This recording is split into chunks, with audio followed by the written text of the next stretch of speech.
Okay, so what you're telling me is that you knew about the NSYNC reunion for Trolls months before. Oh my God. I can't believe I have never kept a secret for that long, let me Girl. tell you.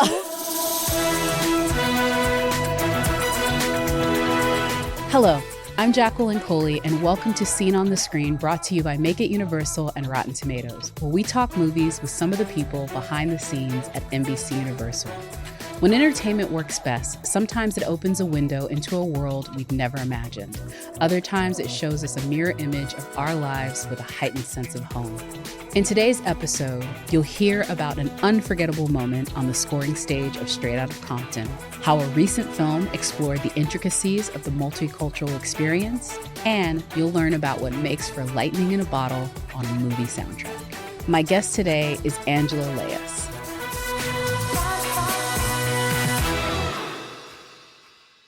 Angela, welcome to Scene on the Screen. Thank you so much for being here. Thank you for having me. Okay, so first question, ask every single person, first of all, who are you and what do you do at NBC Universal? Well, I'm Angela Leus, and I'm Senior Vice President of Film Music at Universal Film Entertainment Group. Okay, so I hear Universal music. I understand that based on my Spotify playlist, what that kind of means. What does that mean in relationship to the film group? Like, how do those two things sort of overlap? So basically, I run day-to-day on all music needs for films that are released by UFEG, Universal Film Entertainment Group. And that basically includes everything from, before greenlight budgeting, all the way through to obviously working with the filmmakers and like executing a filmmaker's musical vision for the film. So everything that's needed during production, during post, I help with casting if there's music needs, working with, different groups within the company, marketing, home entertainment. On the back end, on some of these franchises, it's things like live entertainment when we have like a touring Trolls show or, video games, things like that to really help kind of, extend the life of a project. But really, first and foremost, it's about the music. It's about getting the music team together, helping to choose music, bespoke stuff, like everything in between. Okay, so what you're telling me is that you knew about the NSYNC reunion for Trolls months before. Oh my God. I can't believe I have never kept a secret for that long, let me Girl. tell you.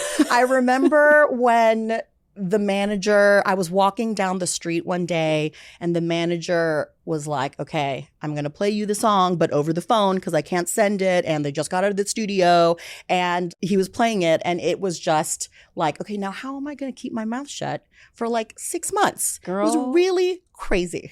The secrets that are inside your mind. I'm just like, I would have told everyone. It that was would have really been tough. All over Reddit It was within really a day. tough. Yeah, it was really tough. No, Yeah. This sounds absolutely incredible. And I will say, you sound like you just get to have the coolest job. And before we sort of like dive into some of the things that you've seen on the screen, how did you come to this? I mean, obviously you have a musical background, but it's like you always have to lose that to also be an exec that keeps all these secrets. Know. Well, that's the thing. I mean, there are some people that do what I do that don't have a musical background, and it works both ways. But I do. I grew up playing the piano and the violin, like classically trained. Girl. And, I was doing it my whole life, even up into college. And I was just like, I don't really want to be a musician. And at the time, I'm in my early 40s. So at the time, music supervision really wasn't something that was at the forefront of, people's awareness. I think nowadays, like the newer generations, that's something that everybody talks about. Soundtracks, composers, music supervision. But back then, it wasn't something, especially growing up in the Bay Area, not being really around entertainment, that was something that I knew. And it kind of just happened that, in high school, I interned at a radio station up in San Francisco. And that was the first time I realized, okay, look, you can work in the music industry and do something besides actually being a musician. So when I went to USC for performance, I did it for a year and I was like, no, I'm not. That's not for me. And then I switched over to the music industry major and, I had to do an internship. At the time, the internships that I found were, random companies and Miramax Films. And I always say that I think that if it was like Warner Brothers Records, you know, like Irving Azoff Management and Miramax. I may not be doing what I do, but because it was such like an obvious, especially Miramax in its heyday, I was like, well, I want to work there. Yeah. And so then I started working for a music department at an independent studio. And it kind of just has happened that I've stayed in the industry in that job ever since. Doing some cool things, I might add. But we will get to those cool things through the lens of things that you've seen on the screen. I'm going to dive into our popcorn bucket. You've seen episodes now. Like, episodes are live, so you know it's coming. Yes, all right, so you know it's coming here. Okay. Do you know which one this is? It's the quote one. Okay. So we're going to dive into our first quote here. This one is, I feel so not Korean when I'm with him, but also in some way more Korean. So weird. What's that from? That's Nora, Past Lives. Absolutely. What's interesting about this film, because I actually got to see it after Sundance, but before it sort of hit everyone else, is how resonant I think the film was for people from multicultural backgrounds, whether that be people from different races, ethnicities, and just how, even though this was a very specific story, it was very universal in that. Is that something that you felt when you watched it? Yeah. I mean, you know, the notion of bicultural identity is something that I don't really see a lot, you know, in films, telling that side of you know, someone's story. And so for me, being Filipino American, it's interesting that, you know, my partner is white, but I grew up very much Filipino in the Bay Area. And, you know, my parents speak Tagalog. I can kind of speak it. It was my first language. And then, you know, as I grew up and went to school, like I started like losing it. But when I'm with my family, when I go back to the Philippines, I pick it right up again. Yeah. With Nora, it's kind of similar. You know, her partner is white and she is an American. She's speaking English. And there's that side of her identity. And then there's the other side, which, you know, she talks about like when she's with Hae-sung, she went from like not feeling Korean at all to it all comes back. Yeah. And that part of her identity, you know, like is something that like just comes back really easily to her. And for me, it's the same exact way. It's like, you know, when I'm with my family, even like when I speak English, I have like a Filipino accent, you know, it's like the way that I say things, the mannerisms. And so it's about like having both sides of that part of your identity still be there. And sometimes you dim one and like one comes up, you know, and it's but still they're still part you. Of you. Yeah, they're still you. Yeah. You know, I love that, and I love that there's a movie like that you can see that really sort of translates that like perfectly without having to say it. Right. All right. Next quote. Those of you lucky enough to still have their lives, take them with you. However, leave the limbs you've lost. They belong to me now. Good writing. Yes. Really good writing. Kill Bill. Volume 1. Volume 1. Girl, on it. Yeah. It's so interesting that you mentioned it has good writing, but what Quentin as a director does is something that you literally live every day, which is the perfect sort of needle drop for every single film. Have you had sort of those moments before you started doing this as a job, like that you look back on and being like, this got to be one of them, like Battle Against Humanity? Like, yeah. Like there's so many. You know, that movie is full of them. And what's interesting is that, you know, rarely do filmmakers use existing material to basically underscore their film, right? Yeah. Like even a score. You know, RZA was part of that as a composer, but Quentin uses so many things like, you know, the Ironside, Quincy Jones score that he uses as the kind of maniacal like siren, right? Yeah. Or the, you know, Bernard Herrmann whistle that is happening when Daryl Hannah's character is walking through the hospital.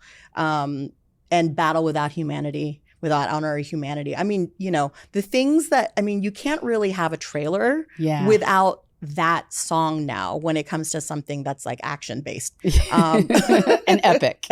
Yeah. So the way, you know, Quentin uses needle drops is really interesting, really unique. And it really just shows what kind of musical knowledge he has, because it's really hard, like I said, to have something that is existing, that is kind of like perfectly bespoke for your film. Yeah, like it fits in there. For sure. Who was doing that quote for that one? Was that... That was The Bride. That was The Bride? I think it was The Bride. Like, I can't remember that one. She's, kind of an iconic character. Yeah, and that scene particularly, too, because, it's at the very end of the movie.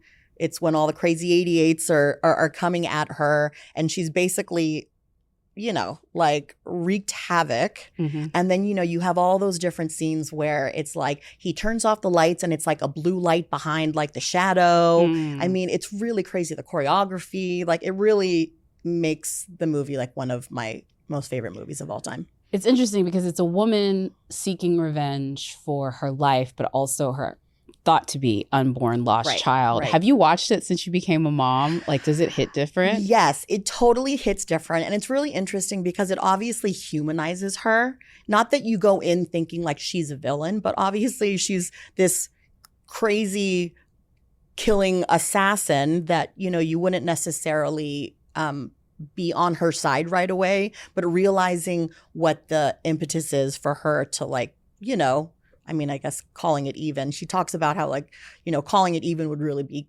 killing your entire family. Like, the journey that she goes on is really amazing to watch.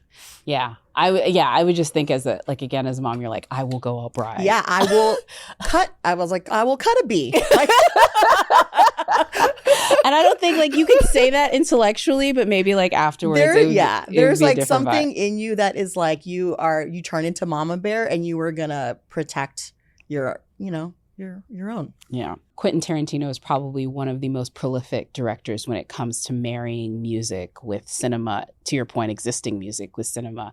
How has that sort of informed your work? Because, I mean, I don't know if you were you doing this job already when Kill Bill came out? I was working on the film. I actually still have that script. Wow. Which is like, the two parts in one. And it really, I've saved it all these years because he really is one of my favorite filmmakers. But that movie, particularly that soundtrack, and also just his process really, because it's not so unique, it really makes me think about, how do you stay on your toes? How do you basically put like the best version of music on the screen? Like, it's like part of being a music supervisor is to really know all different types of music. I mean, Quentin, he obviously knows so much about music. And so the techniques that he uses, the types of music that he puts in his films, the people that he works with, like, like hiring Riz as the composer, it was really amazing to work on the movie, the soundtrack. Yeah.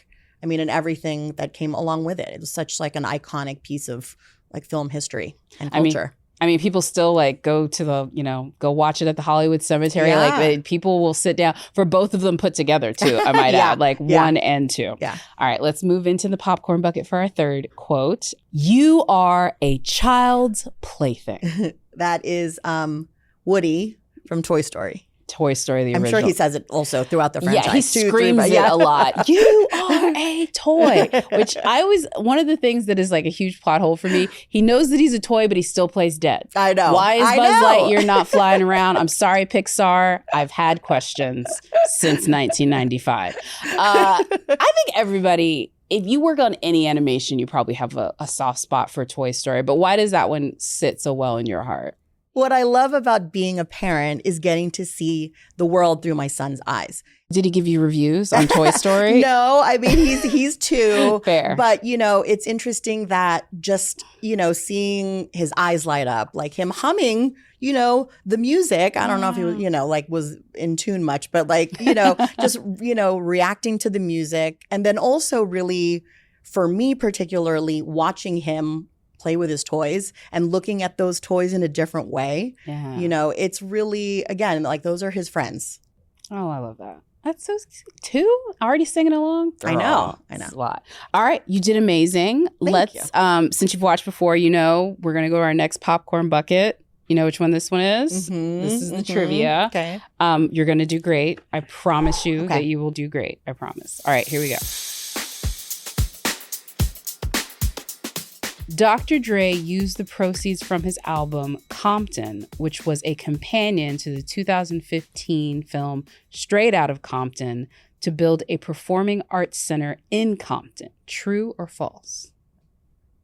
True. It is true. Dre contributed $10 million to the projects, which would be named the Andre Dr. Dre Young Performing Arts Center, and it's actually part of Compton High School. They actually broke ground on it in 2022, which is crazy, especially right now. I feel like West Coast music, especially as a Bay Area person, you can appreciate is having a moment. It's very much having a moment. And you were involved in Straight Outta Compton, which was like another one of those moments too. That was really a passion project of mine, for sure. Wow. I mean, starting from the basic idea that I'm such a fan, right? And of their career, but also, their story being told. Is there anything from the production or what you were working on with Straight Up Compton, since it was such a passion project, that you really sort of hold dear now that it's been completed? Something that is really special to me that I always remember was during our scoring session. And so, towards the end of the process, we record the orchestra and, we have our composer there. And it's this amazing kind of pinch yourself moment where you have like a 60-piece orchestra, you have the film playing in the background, and it's where the culmination of the score happens and is recorded. Along the process, Tamika, Eazy-E's widow, she wasn't really on set quite often, right? And but she was one of the producers. And I remember at the beginning of the project just being really interested in her, in her story. Everybody knows Dre, everybody knows Cube, Eazy-E. But what about Tamika? And so I remember Googling her and seeing what she looked like and, obviously watching the film and, seeing her story. And at the stage, I remember looking back for some reason, and I saw this woman at the back of the room just kind of standing there quietly, and these are closed sessions, so I was like, who is that woman? And then the more I looked at her, I realized it was Tamika. And like I said, the scoring session is usually towards the end of the film. At that point, we'd been working on the film for a few years, and so I don't think anybody knew that it was her. Oh wow. I went back there, I introduced myself.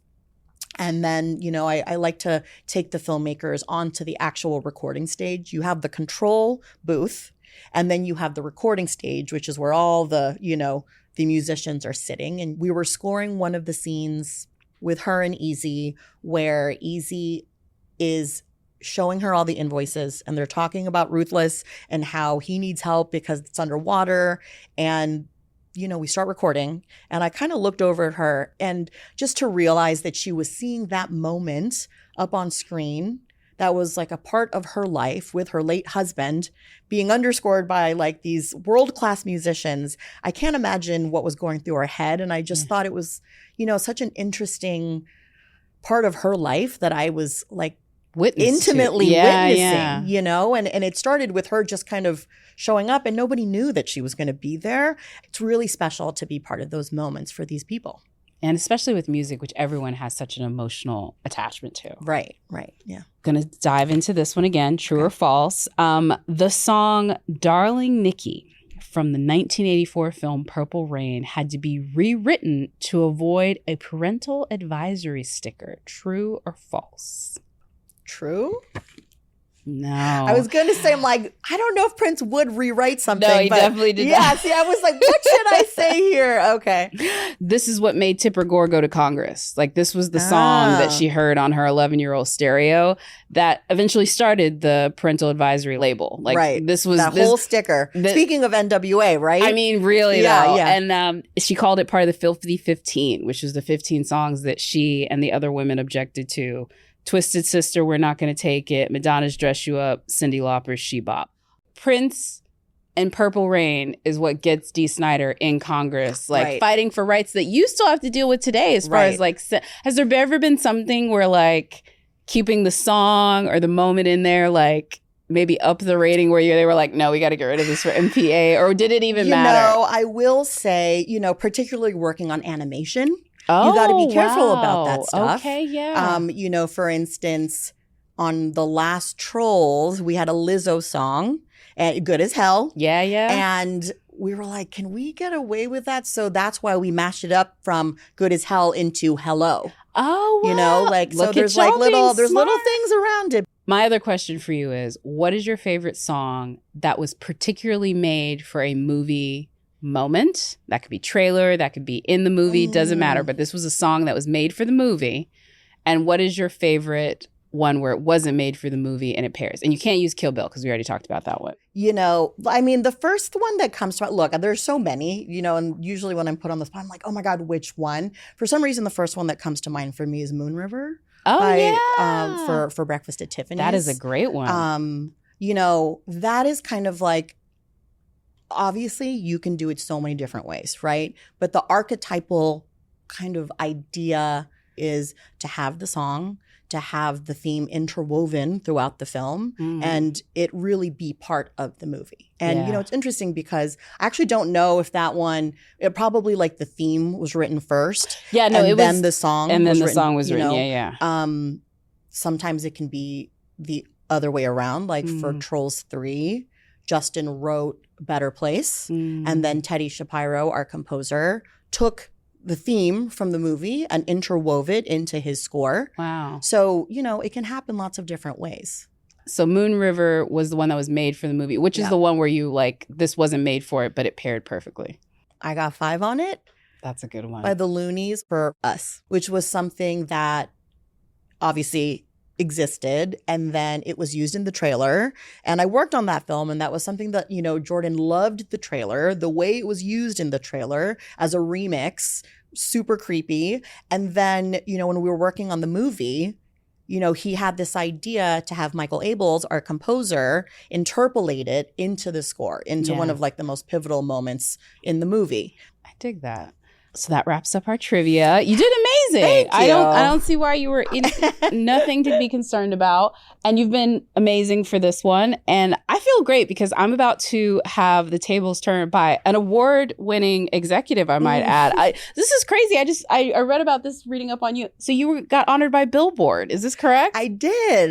It was a surprise. And I'm very humbled because I'm in really great company. Oh, I love that. So what was the honor for exactly? So every year they do a Women in Music award, and there's different executives, artists, people that are nominated by Billboard that basically contribute to music and culture. Oh, man. And they picked you. Yeah. All right. I'm very scared now to do this then. So what's going to happen now is you're actually going to dive into the world of Universal Pictures and turn the tables on me. This one is multiple choice. So I'm going to hand this over to you. If you can pop open that one. We're going to read a quote, and then you're going to give me 3 options. Hopefully I don't embarrass myself, but statistically, these are going to be evil quotes. Okay. They will be.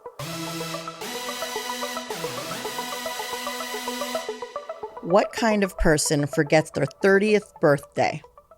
Go ahead. A, Lost in Translation. B, Nocturnal Animals. Or C, Promising Young Woman. I think that's Lost in Translation, right? It is C. C, Promising Young Woman. Who forgets their 30th birthday? That's a hard one. That's a hard one. I would have picked A as well. Move. Next. This is unfair. Again, told y'all. Okay. I chose this life, and someday it's going to get me killed, but not today. Go ahead. A, Last Night in Soho. B, Atomic Blonde. C, The Dead Don't Die. So my brain tells me that it's Atomic Blonde. Correct. Okay, good. Thank God. Thank God. And I think that's James McAvoy saying that. Thank God. Thank God. Because I'm like, nothing makes sense. So I was about to pick The Last Night in Soho. We're going on an Emerald Fennel. I know. Emerald Fennel kick. Okay. From the moment pictures could move, we had skin in the game. Is that A, Get Out, B, Nope, or C, Us? I think that is Nope. Yep. Yeah. Yep. I'm like, I know Jordan Peele. I know Jordan. It's recency. Have I seen it in the last 5 decades before my brain stopped working? Quotes are really hard. Sorry, the last 5 years, not decades. Not that Okay, old. last one. I don't do high fives. Girl. Which movie does this belong to? A, Trolls. B, Fate of the Furious. C, Pop Star Never Stop, Never Stopping. That's hard. I don't do high fives. Fate and the Furious. Pops. It's Trolls? No. It's the one that you did not guess. I know, but I would have never guessed Trolls. I would have never guessed Trolls. I thought that was something like The Rock said to like Vin, and like, no, I don't do high five. I think it's the Cloud guy. Yes. And Branch was like, being all Branch. Hey, I did better. This is the best I've done in like 4 episodes. I will tell you this right now. Y'all are evil. Thank you, though. It's hard. It's hard. And if anybody got like in the comments, if you got all of those, come, like you need to interview here because I'm telling you, man, that is some hardness. But it was great. It was really fun, and that was really fun. Thank you so much for coming in today, telling us about some of the things that you've seen on the screen, and for sharing your story, Angela. It was so great to talk. For having me. It was awesome.